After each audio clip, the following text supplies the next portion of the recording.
Kapya biberli karışık sivri biber turşumuzun yapımına hemen başlıyoruz. Ben bu tarifi senelerdir yapıyorum ve inanın kapya biber ve sivri biberin lezzeti birbiriyle uyumu çok güzel oluyor. Burada 2 baş sarımsağım var. 2 baş sarımsağın üzerine ısıtmış olduğum sıcak suyu koyuyorum ve kenara alıyorum. Biberlerimin şöyle baş kısımlarını ve uç kısımlarını güzelce temizliyorum.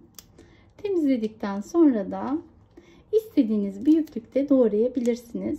Ben yemesinin kolay olması açısından çok fazla büyük doğramıyorum. Şöyle şurada da görmüş olduğunuz gibi şu büyüklükte biberlerimizi doğramak kesinlikle yeterli gelecektir. Çok büyük doğrandığı zaman yerken bence biraz zor oluyor. Şimdi ben 1 kilo olan sivri biberimi bu şekilde doğrayacağım. Evet, biberlerimden sonra yıkamış olduğum kapya biberleri de güzelce içlerini temizleyerek doğruyoruz. Aynı sivri biberlerde olduğu gibi istediğiniz büyüklükte doğrayabilirsiniz. Ben her zaman için çok büyük doğramayı tercih etmiyorum. Benim yapacağım ölçülerle yaparsanız yerken de çok kolay olur. Şu şekilde büyüklükte doğruyorum. Evet, kapya biberlerimin ve sivri biberlerimin doğrama işlemi bitti. Şimdi sıra sarımsaklarıma geldi. Gördüğünüz gibi sıcak suya bırakmış olduğum sarımsaklar çok kolay bir şekilde kabuklarından ayrılıyorlar. Özellikle turşu yaparken bu yöntemi ben her zaman için kullanıyorum.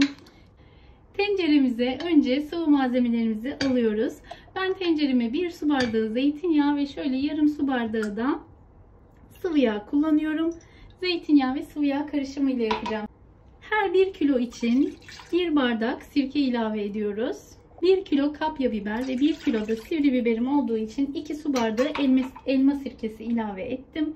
Ve 1 su bardağı da su ilave ediyorum. Ocağımın altını açıyorum ve yine her 1 kilo içinde 1 yemek kaşığı turşuluk kaya tuzu ilave ediyorum. 2 kaşık da kaya tuzu ilave ettim.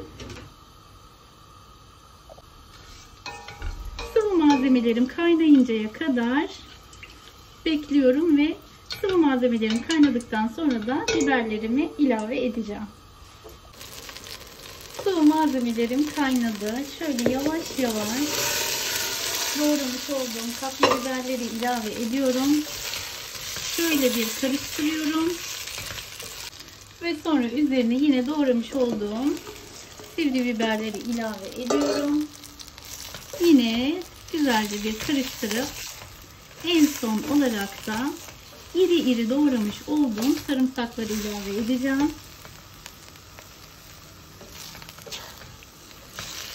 Şöyle güzelce bir karıştıralım.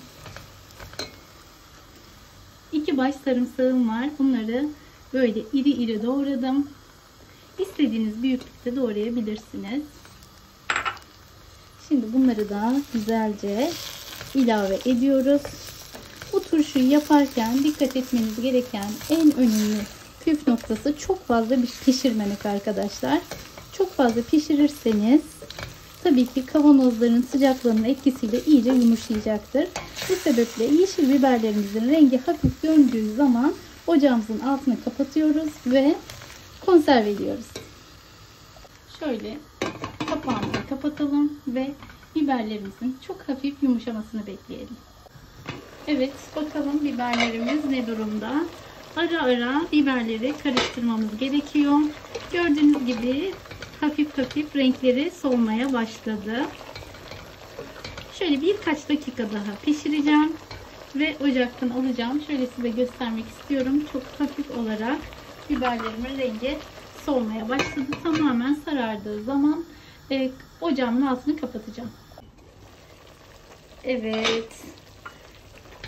Dakikalar içerisinde yapacağınız gerçekten kolay bir tarif. Turşumun pişirme işlemi inanın 10 dakika sürmüyor bile.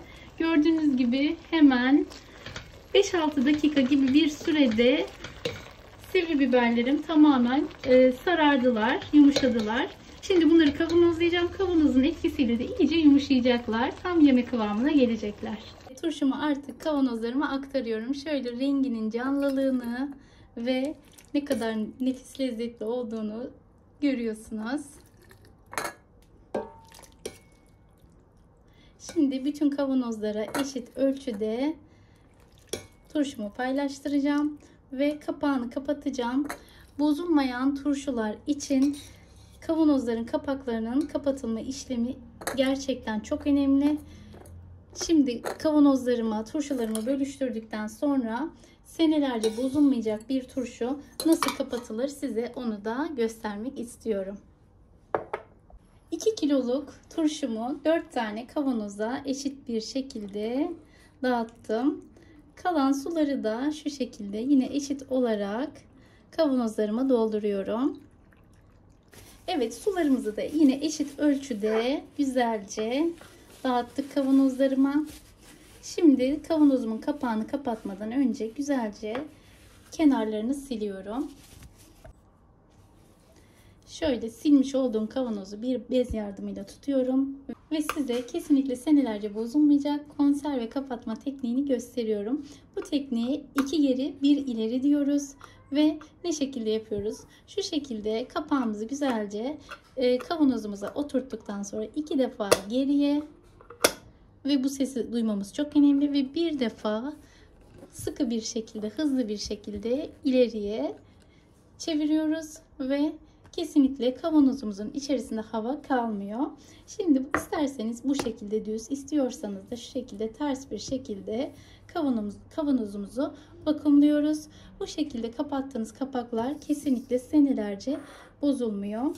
Yine aynı şekilde kavanozumun kenarlarını güzelce temizliyorum ve 2 geri 1 ileri olacak şekilde kapağımı örtüyorum. 1 2 bu sesi duyduktan sonra da hızlı bir şekilde ileriye sıkıyorum. İşte bu kadar kolay. Ve bu şekilde ters çeviriyoruz. Kavanozlarımı kapattım. Bu şekilde 4'ünü de ters çevirdim. Şimdi soğuyuncaya kadar böyle bekleteceğim ve bir gün beklettikten sonra istiyorsanız hemen tüketebilirsiniz. İstiyorsanız da kış için serin, güneş görmeyen bir yerde yiyebilirsiniz. Ben birkaç gün sonra açacağım ve ne şekilde olduğunu, kıvamını size göstereceğim. Yağlı sirkeli turşumuzu 2 gün sonrasında açtık. Gerçekten lezzetine kefil olduğum nefis tariflerden bir tanesi. Mutlaka deneyin. Bugünlük de bir tarifin daha sonuna geldik. Başka bir tarifte görüşmek üzere. Hoşça kalın. Allah'a emanet olun.